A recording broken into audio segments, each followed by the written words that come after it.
Bonjour à tous, bienvenue dans ce tutoriel pour apprendre à prendre en main EnerSquid au travers d'un projet très simple d'autoconsommation solaire photovoltaïque pour le résidentiel.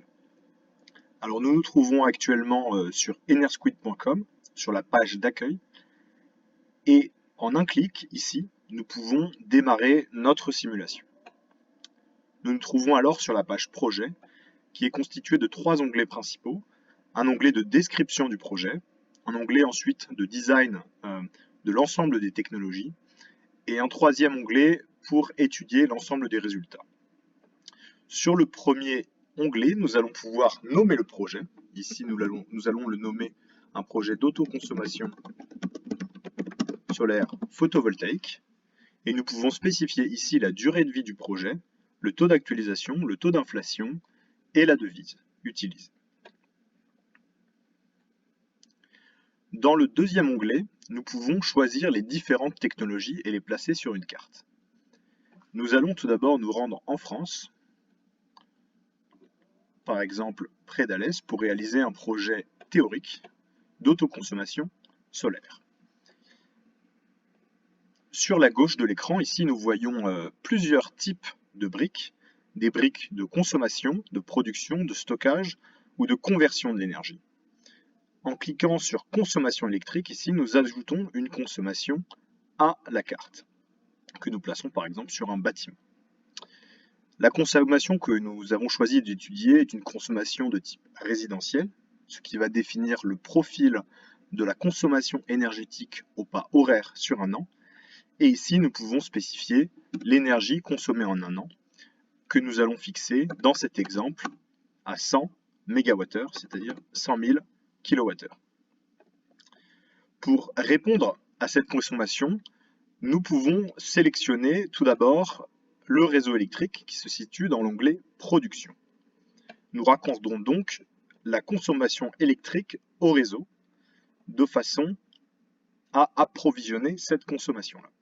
Spécifions par exemple un tarif d'achat à 15 centimes, ce qui correspondra au coût complet pour le consommateur, incluant le TURP et les taxes, et un tarif de vente. Ici, nous avons choisi de faire un exemple d'autoconsommation sans revente. Le tarif de revente est donc fixé à 0. Le contenu carbone du réseau français est en ordre de grandeur à 60 grammes de CO2 par kilowattheure. Nous avons donc ici deux premiers résultats. Le coût actualisé de l'énergie, ici à 15 centimes, et le contenu carbone du réseau. En descendant, nous pouvons simplement aller regarder un indicateur ici, qui est le coût actualisé net du projet. Ce coût est environ à 185,8 kg. Retenons cette donnée pour la suite. Et ajoutons à ce mix énergétique du solaire photovoltaïque, que nous allons placer sur, par exemple, un bâtiment à proximité de notre consommation. Spécifions tout d'abord la puissance installée, que nous pouvons choisir ici à 20 kg, le CAPEX, les OPEX, la durée de vie de l'installation, l'emprise au sol et sur toiture, les paramètres géométriques.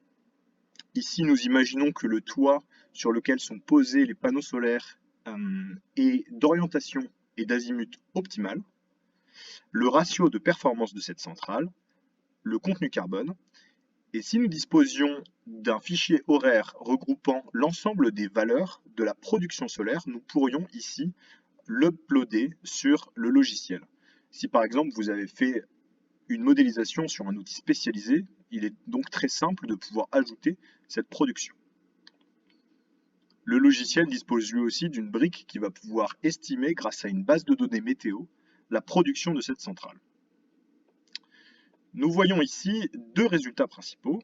Ici, le coût actualisé de l'énergie, qui est à environ 14 centimes par kilowattheure. Nous avons donc fait une économie moyenne sur l'ensemble de la facture du consommateur de 1 centime.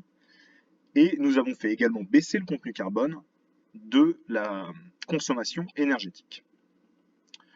Dans le troisième onglet, nous retrouvons le coût actualisé net, ici, qui a baissé.